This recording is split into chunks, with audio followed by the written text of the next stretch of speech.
Behind our Antonia fortress dropped the wall of the city. It happened that once, descending the slope, I turned aside from the regular path, and was startled and terrified by the sight which my eyes encountered. I heard at first a tinkling of bells, as though sheep and cattle were browsing about me. But I soon observed that the bells or clappers were carried by human beings, who maintained a continuous crying as they walked. "Tama, Tama," they cried, which, as I later found out, signifies in their language, "unclean, unclean." I was about to approach one of those figures to discover the significance of this curious behavior, but one man who was repeating the cry stopped me. I asked him what was toward, but before he could answer, there began to stream past us hordes of cripples, the halt and the blind. They fled in a panic, some of them crawling on all fours, others holding up broken limbs, still others being carried or else dragged along on wooden sleds. The blind tapped the ground before them with their sticks and screamed helplessly to be led away. In their frenzy, they ran around in circles, and there was no one to set them on the path, for all those that could see and move were fleeing as from a pestilence. I held on to my man, and with the utmost difficulty managed to obtain from him an account of what was happening. It appeared that this extraordinary disturbance had to do with a small natural spring whose waters issued to the surface near the summit of the slope. The people believed that from time to time an angel appeared and smote the waters, and anyone who could then draw near and throw himself into the spring as it gushed up would be healed of his sickness.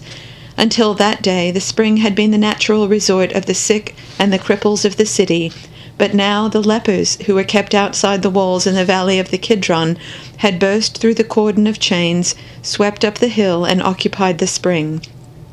Hence the mad flight of the crippled and the sick. In spite of the throng bearing against me, I drew nearer the spring, running the danger of infection, and I saw, rolling about in the thick, splashing mud, the last remnants of human beings, creatures on whose skeletons the flapping flesh hung loose like filthy rags on the bodies of beggars. Men and women of all ages, children too, fighting desperately with the stumps of their limbs for a place in the mud, which they lifted up as best they could and spread on the raw and gaping flesh. I turned and ran. I could bear the sight no longer. The air was poisoned with the stench of putrefying human flesh. So it was. On the heights, Jerusalem shone to the heavens with its golden temple, its high priests, its aristocracy, and its towers, but down below it was rotten with poverty and decay. Wherever one turned in those alleys, one encountered beggars, cripples, outcasts from every corner of the land. One needed only to catch a glimpse of the lower city, of the filthy tangle of streets around the wall, in the vale of Hinnom and by the waters of Siloah. One needed only to explore the region in the valley of the Kidron, at the foot of the Mount of Olives, and see the gutters where the lowest servitors of the priestly clan washed the hides of the sacrificed animals, or pass by the midden mounds where the poorest of the poor scraped desperately in the refuse.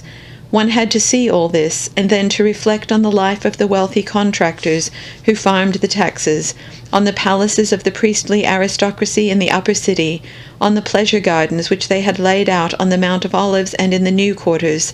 There was an abyss between the levels of the population, between swollen opulence on the one hand and grinding poverty on the other. Moreover, the city swarmed with tax and tithe collectors, big and little. There seemed to be no end to the varieties of tribute exacted from the poor. The chosen people, living in its own land, had been compared to an ass which patiently carries a double burden for its own and for alien masters. There were, first, the levies due to us, the Roman rulers. We had, together with the mastery over the province, taken over the taxation system of the Jewish princes and tetrarchs in its entirety, and we saw no reason for diminishing by a hair's weight the exactions which had been instituted by the native princes. We collected head tax and water tax, excises on food produce, meat, salt and bread, and road tolls. On top of these we demanded and obtained special levies from each city separately. Then followed a series of taxes on natural produce being taken to market, the Galilean farmer, the peasant of the valley of Jezreel, The vine grower of Sharon could not carry his basket of vegetables, fruit, or grain to market before he had given the Roman his dues. At every ford and crossroads stood the booths of the tax-gatherers. All this was payment to Rome, and when that was done, there began the series of religious exactions, the temple tax, the first and second tithes for the priesthood, redemption of the firstborn, sending of first fruits, and the like.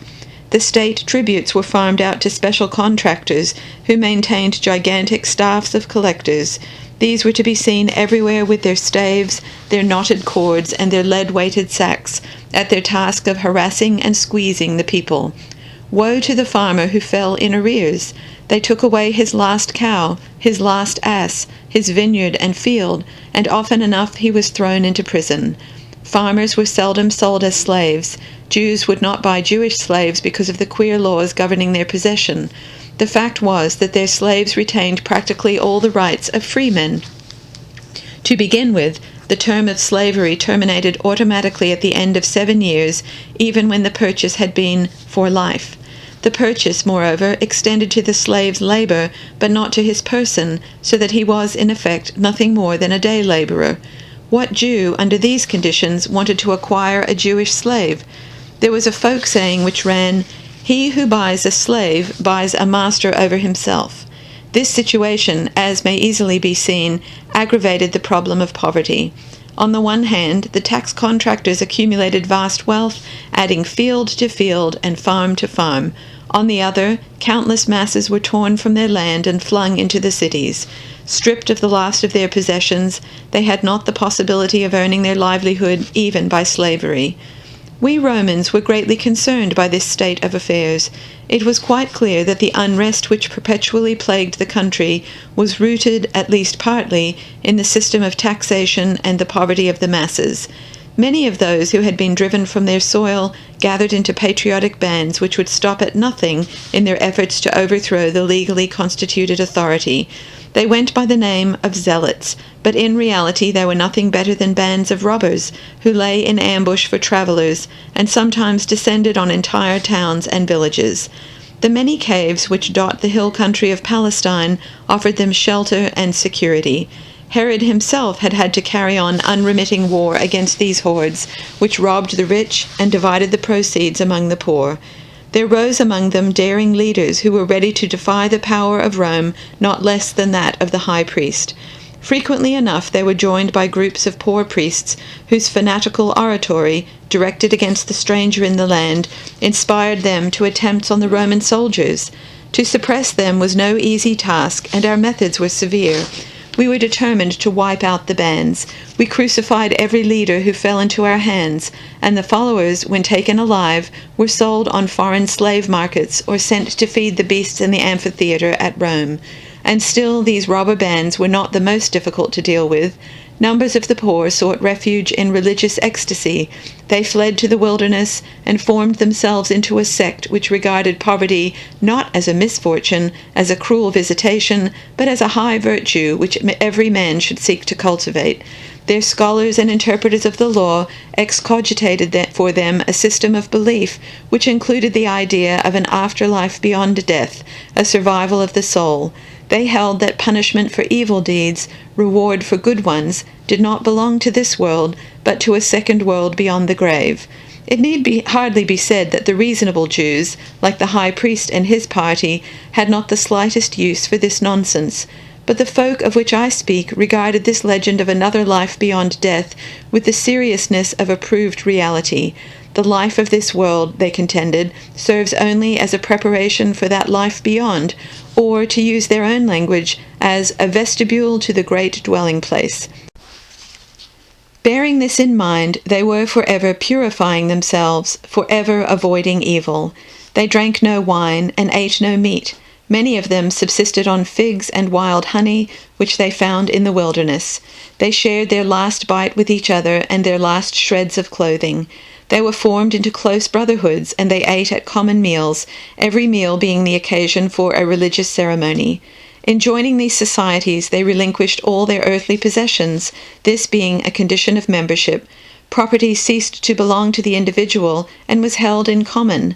When one of them came from the wilderness into the city, he sought out one of his brethren in the faith and stayed with him. They were, in fact, like one great family. We Romans knew that the most dangerous elements were recruited from among them, and we dealt with them accordingly.